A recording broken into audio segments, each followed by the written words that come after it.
pengamanan ya dalam setiap event kegiatan kemasyarakatan.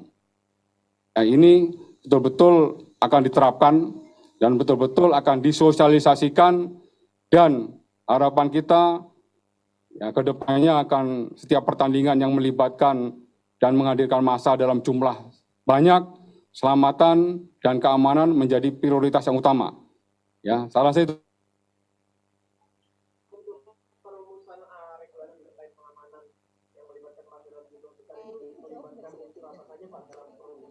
ya, tentunya leading sektornya kan Pak Menpora, kemudian ada PSSI, dan juga mungkin ada KONI, dan juga para pakar juga.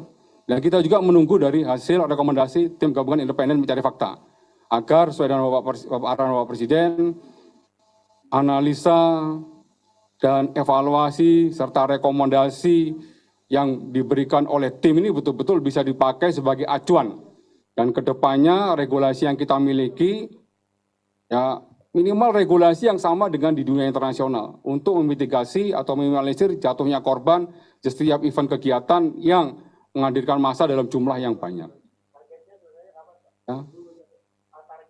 Targetnya kalau misalnya TGF kan 1 bulan, ya ini mungkin 1 bulan mungkin bisa segera diselesaikan ya, karena tim masih terus bekerja. Ini target utama Bapak Kapolri, ya termasuk evaluasi internal juga dilakukan, ya, oke. Terkait regulasi yang Bapak bilang tadi kan di awal bahwa status FIFA yang diadopsi oleh PSSI sudah bagus, ya. Tapi disebutkan akan ada regulasi baru, dievaluasi. Apa poinnya Pak yang akan direvisi itu? Yang kedua tadi yang terakhir Bapak bilang Kapolri juga sedang menyusun regulasi terkait dengan kemasyarakatan, melibatkan kemasyarakatan. Itu apa termasuk juga nanti akan pilkada itu kan juga melibatkan masa-masa yang banyak. Apa termasuk dalam itu juga aturan yang dibuat? Ya, jadi kalau misalnya kita membaca regulasi keselamatan dan keamanan yang mengadopsi dari statuta FIFA, itu sudah sangat lengkap. Ya, rekan-rekan bisa baca sendiri, ada kurang lebih sekitar 45 pasal lebih, kemudian ada 8 bab, itu mengatur semuanya lengkap. Ya, termasuk standar untuk melakukan evakuasi ya ketika masa terjadi kontingensi. Itu ada batas waktunya. Ya, batas waktunya keluar itu tidak boleh lebih dari 10 menit. Kalau misalnya keluar itu lebih dari 10 menit, pintu-pintu darurat itu tidak bisa difungsikan dengan baik, akan terjadi fatalitas, seperti halnya terjadi di Kanjuruhan. Ya. Dari 8 pintu emergensi itu seharusnya kan bisa difungsikan. Kalau itu bisa difungsikan, maka jatuhnya korban bisa diminimalisir. Tapi ketika kejadian itu fungsi dari emergency exit-nya itu tidak bisa difungsikan dengan baik, tidak bisa dibuka, itu yang betul-betul tidak kita harapkan. Kedepannya itu harus dikontrol, itu harus diaudit semuanya sebelum pertandingan. Harus dipastikan di dalam regulasi ini semua pintu dijaga oleh steward dan semua pintu harus dalam keadaan tidak boleh dikunci, dan ya apabila difungsikan harus mampu semaksimal mungkin bisa mengeluarkan penonton dalam keadaan selamat. Ya semua sudah dihitung di situ di dalam regulasi itu. Itu yang harus disosialisasikan. Sama halnya ketika kita naik pesawat. Ya ketika naik pesawat dari pramugara selalu menyampaikan standar keselamatan dan keamanan dalam penerbangan seperti ini. Ya, pintu keluarnya di depan ada sekian, di tengah ada sekian, kemudian di belakang ada sekian. Ini harus sosialisasikan terus. Kalau misalnya ini tidak disosialisasikan ketika terjadi kontingensi, terjadi emergensi, yang membahayakan adalah keselamatan daripada penonton. Demikian juga keselamatan baik pemain, official maupun aparat keamanan. Pak Deddy, untuk pelaku perusahaan atau perusahaan fasilitas umum dan sejumlah kendaraan polisi di luar stadion sudah ada perkembangan belum Pak? Ya masih dalami ya. Perlu disampaikan kepada rekan-rekan terhadap 6 tersangka yang sudah ditetapkan oleh Bapak Kapolri ya terkait pasal 359 dan atau 360. Kemudian dan atau pasal 103 ayat 1 Undang-Undang 11 tahun 2022. Hari ini sudah dilayangkan surat panggilan kembali. Ya, rencana hari Selasa akan dipanggil untuk dimintain keterangan lagi oleh penyidik. Ya, langkah-langkah selanjutnya nanti akan saya sampaikan kepada rekan-rekan apabila saya sudah mendapat informasi dari tim penyidik Polda Jatim dan Barreskrim. Ya.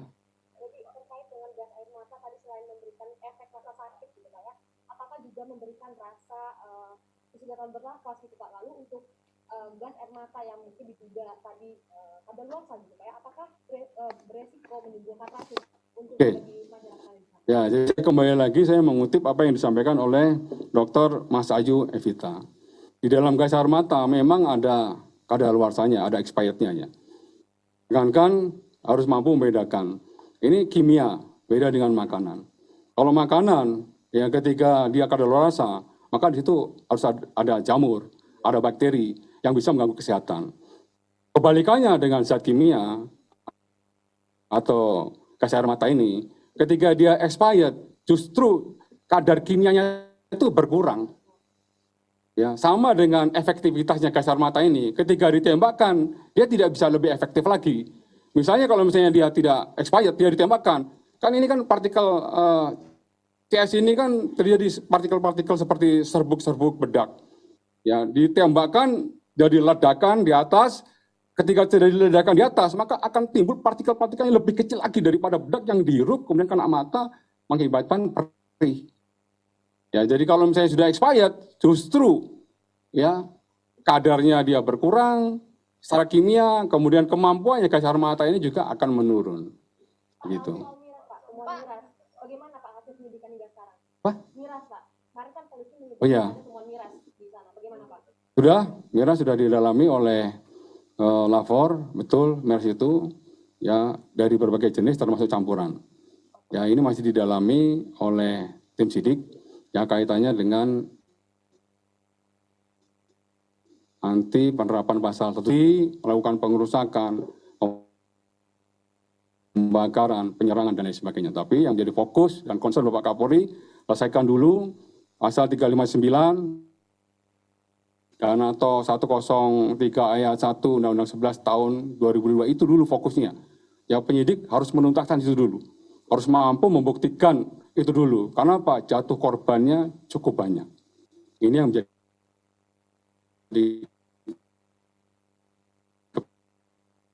keprihatinan kita semuanya.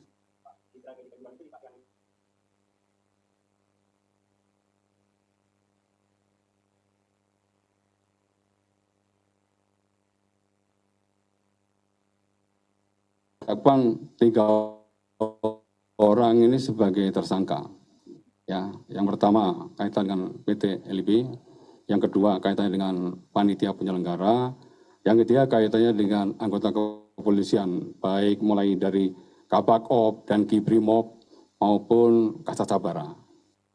Ya, ini yang paling bertanggung jawab ya di dalam operasional pengamanan di lapangan. Sama halnya dengan security officer. Security officer di dalam regulasi FIFA atau di dalam regulasi keselamatan dan keamanan harusnya mampu mengontrol itu semuanya, termasuk Kabak-Op. Ya, yang mengetahui tentang regulasi seperti itu. Sudah sangat jelas di dalam regulasi keselamatan dan keamanan tersebut, ya, setiap aparat keamanan dilarang membawa gas air mata, bukan naik gas air mata. Membawa tameng, membawa tongkat, memakai helm dan masker. Ya. Ya, masker yang dapat memprovokasi massa saja itu dilarang. Ya, kenapa itu tidak dilarang? Andai kata itu dilarang, tentunya tidak akan terjadi seperti ini. Ya, sama halnya ketika melakukan penembakan, tentunya yang dilakukan penembakan dulu ya adalah dengan menggunakan smoke ini. Ini diluncurkan hanya efek deterrennya itu hanya suara asap putih. Ya, ketika masih maju untuk mengurai massa, menggunakan yang biru. Ya, biru kan ini klaster ini. Berarti kan massa dalam jumlah yang belum terlalu banyak untuk sedikit mengurai. Tapi kalau misalnya massa sudah dalam jumlah cukup banyak dan masif serta ada indikasi anarkis, baru menggunakan yang merah.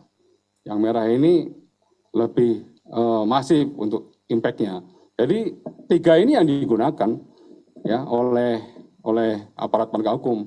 Tapi yang jelas sebagai pengendali di lapangan, ya para perwira itu yang bertanggung jawab karena dia yang memerintahkan langsung pada personilnya, kepada anggotanya untuk melakukan penembakan gas air mata. Ya, oke? Pak Kadif izin menegaskan sedikit Pak. Tadi kan Bapak bilang katanya semakin gas air mata bahannya itu semakin kadaluarsa, maka bahan kimianya semakin berkurang ya Pak Betul. aktivitasnya. Nah, tapi kalau yang saat dilakukan penembakan di lapangan itu, apakah itu sudah kadaluarsa atau masih berlaku Pak yang di lapangan? Ya, ada beberapa yang diketemukan ya. Yang tahun 2021 ada beberapa ya. Saya masih belum tahu jumlahnya, tapi itu yang masih dalam oleh Lavar. Tapi ada beberapa. Tapi sebagian besar yang digunakan ya ini kan. Tapi Ya. beberapanya itu maksudnya kadaluarsa Pak. Ya, tahun 2021. Tahun 2021. Ya. Oke, ada lagi? Masa kadaluarsa berapa? Ya, Masa kadaluarsa udah saya tanya ya, saya lupa tadi. Nggak nanyakan itu. Pak terakhir Pak, ada Oke. Terakhir ya. Pak, jumlah dari 3 itu Pak, yang hijau berapa, yang biru berapa, yang sedang itu? Nah, saya tanyakan dulu. Yang jelas yang digunakan yang menurut gas air mata itu yang 11 sama yang ini. Ini yang Pak Kapolri sampaikan 11 ya. Ini yang di dalam ya. Kalau yang ini nanti saya tanyakan dulu. Karena yang di awal itu pasti ini dulu. Ini berapa kali ditembakkan untuk yang berupa asap ya. Kalau yang ini 11 ya. Seperti yang Pak saat ini dari hasil pemeriksaan para saksi, tersangka dan hasil olah TKP dari Inavis dan Lafor diketemukan seperti itu. Ya. Oke. Apa tadi? Pak, ada himbauan nggak Pak untuk para pelaku pengerusakan fasilitas umum dan fasilitas kepolisian serta yang minum-minuman keras di stasiun ini Pak? Apa? Himbauan. Untuk para pelaku pengerusakan itu Pak. Ya sudah tidak usah dihimbau, yang jelas sudah kita identifikasi. Ya, dari tambahan CCTV yang kita temukan, ya termasuk juga dari beberapa video dan foto yang kita temukan, kita sudah mengidentifikasi pelaku-pelakunya. Ya, nanti ya tunggu tim periksa dulu. Selesai itu dulu ya teman-teman. Kalau yang Apa? merah itu berarti bisa sampai perih gitu Pak ya? Ya, Kiriminnya ya. mulai masa dalam skala Betul. tertentu. Yang merah ini rasanya iritasinya kepada mata dan pernapasan. Nah, tadi saya cobakan juga. Tadi kita praktekkan juga bagaimana rasanya ini. Ya, memang perih mata, tapi ya sekali lagi dokter spesialis mata menyebutkan seperti halnya kita terkena air sabun. Cuman air sabun ini kan cair. Kalau CS gas air mata ini kan dipadatkan dia dipadatkan. Dan pada ledakan tertentu dia menjadi partikel-partikel yang lebih kecil lagi. Itu yang kena mata dan dihirup. Pak, sama ini Pak, kan ada beberapa personel polisi yang diduga melanggar etik juga terkait kasus di Kanjuruhan. Itu kan apakah akan disidang etik dan kira-kira kapan Pak? Ya, proses ini masih berlangsung, belum selesai. Dari hasil konfirmasi saya ke tim, juga hari ini juga sedang dilakukan pendalaman pemeriksaan terkait 31 personil yang sudah diperiksa dan 20 orang yang dinyatakan terduga pelanggaran etik. Ini nanti akan terus diproses dan tentunya pelaksanaan sidang nanti akan dilaksanakan di Polda Jatim. Ya sama, ini akan berproses nanti apabila ada update-nya, tentunya akan saya sampaikan juga kepada rekan-rekan. Oke rekan-rekan, itu dulu ya. Pak, ini kan Pak Kapolres kan sudah sempat mengeluarkan izin untuk dimundur ya, dimajukan ya jam, Apa itu? jam 15 Kapolres penundaan jam 15. Ya. Nah ini kan berarti kan udah ada deteksi dini akan terjadi kerusuhan. Nah ini kenapa dapat dikeluarkan izinnya Pak untuk dilaksanakan malam itu Pak? Kenapa tidak dilarang aja gitu Pak? Apakah ada intervensi dari PSOC kalau bukan Pak ini? Ya, jadi gini, itulah salah satu materi yang didalami oleh tim investigasi. Ya, di situ ada unsur kelalaiannya. Ya, karena kelalaiannya, baik di RUT PT LIB maupun panitia penyelenggara yang mengabaikan high risk, kita sudah tahu ketika pertandingan antara Arema sama Persibaya ini adalah pertandingan memiliki tingkat risiko yang cukup tinggi. Makanya Polres mengajukan untuk kalau bisa diajukan meskipun ya penontonnya hanya penonton dari rekan-rekan Arema sendiri, ya tidak melibatkan supporter dari Persibaya, tapi tingkat risikonya cukup tinggi. Ya, karena ini diabaikan, maka yang bersangkutan dikenakan juga terkait menyangkut masalah pasal 103 ya ayat 1 Undang-Undang 11 tahun 2022. Itu ya. Tapi ada intervensi gitu dari PSOC Pak? Karena kan itu kan udah artinya kan diselenggarakan kenapa nggak dilarang aja Pak sama Kapolres gitu? Ya tentunya itu masuk dalam materi pendalaman oleh tim. Ya, itu semuanya nanti akan kita sampaikan apabila ya ada beberapa perubahan-perubahan lagi atau penambahan-penambahan lagi ya tentang peristiwa tersebut. Oke, saya rasa itu dulu teman-teman ya. Nanti apabila ada update-nya akan saya sampaikan lagi kepada teman-teman. Terima kasih. Beliau taufiq wal hidayah. Assalamualaikum warahmatullahi wabarakatuh. Terkait narasumber public figure kasus Stephen dan Jessica Iskandar, pemanggilan manggil dua kali. Nanti kalau itu belum. Ini kanjuruan dulu toh, jangan semuanya ditanyakan. Kanjuruan.